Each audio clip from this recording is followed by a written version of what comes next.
So then, Singapore Grand Prix, F1's night race, and well, I've already got a handful of races left to go, and to be fair, this wasn't exactly the worst race of the season.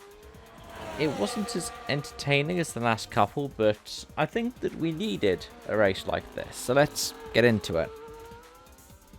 And let's start off by celebrating the fact that Lando Norris was able to lead after the first lap. Not only that, he was able to hold on for a license flag win, very nearly a Grand Slam, which would have been his first in Formula 1 because, as I've already mentioned, he has a record of not leading after the first lap. Though the fastest lap was taken away on the final lap by a former teammate, Daniel Ricciardo, in what could have been potentially his final race in Formula 1. We'll get on to that in a moment. Anyways, it was a commanding victory for Lando Norris and Max Verstappen. He had nearly a pit stop in hand at the end of the race. Oscar Piastri managed to climb back up to third after a difficult start because of problems in qualifying. George Russell just about missed out on the podium, but just about held on to fourth place and stayed clear of any kind of track limits penalties, holding off Charles Leclerc, who got into the top 5. Lewis Hamilton was 6th, then Carlos Sainz was 7th, and the last driver on the lead lap.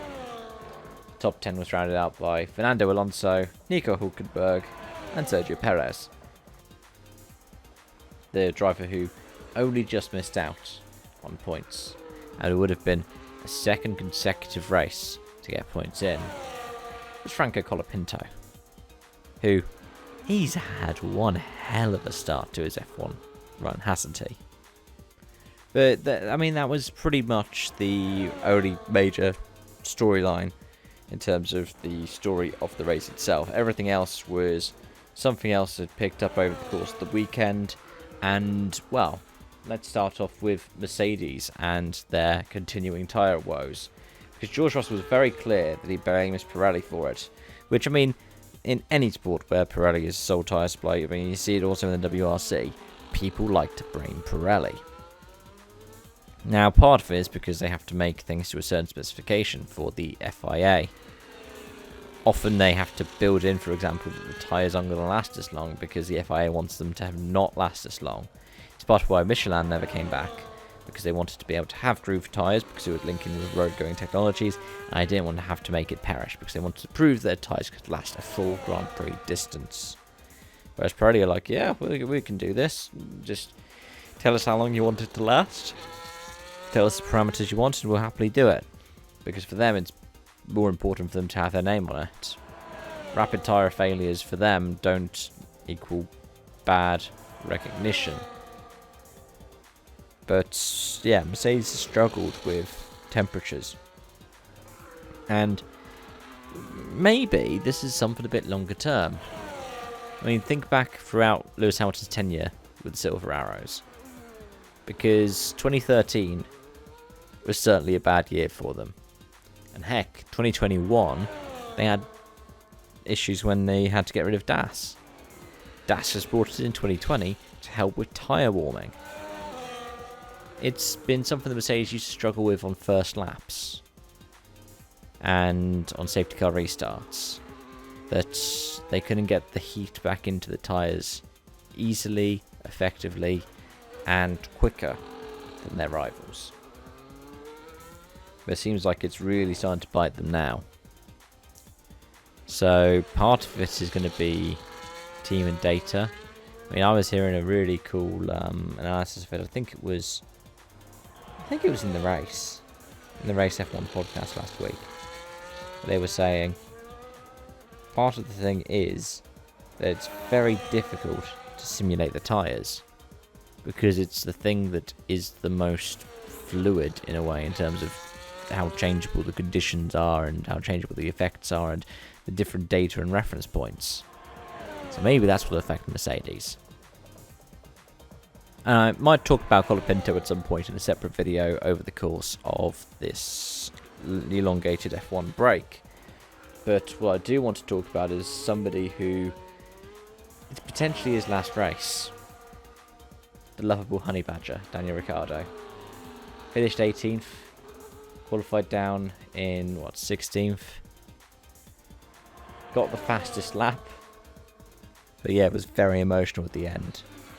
Rumour is he's being dropped for Liam Lawson because Red Bull saw that Lawson has an out in his contract that says if nothing is announced by the end of September 2024, he's a free agent.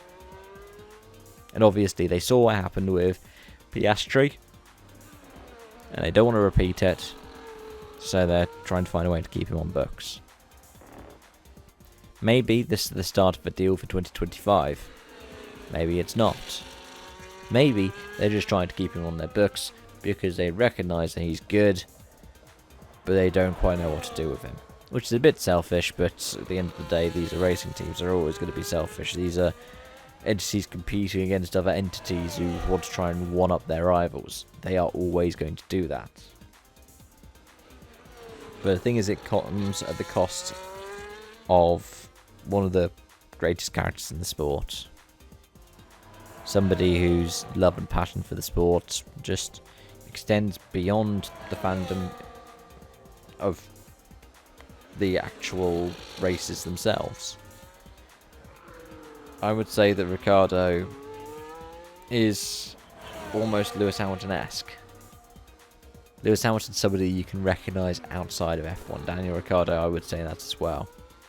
I mean, I remember seeing him interviewed on, say, The Daily Show a few years ago when Trevor Noah was the host of it.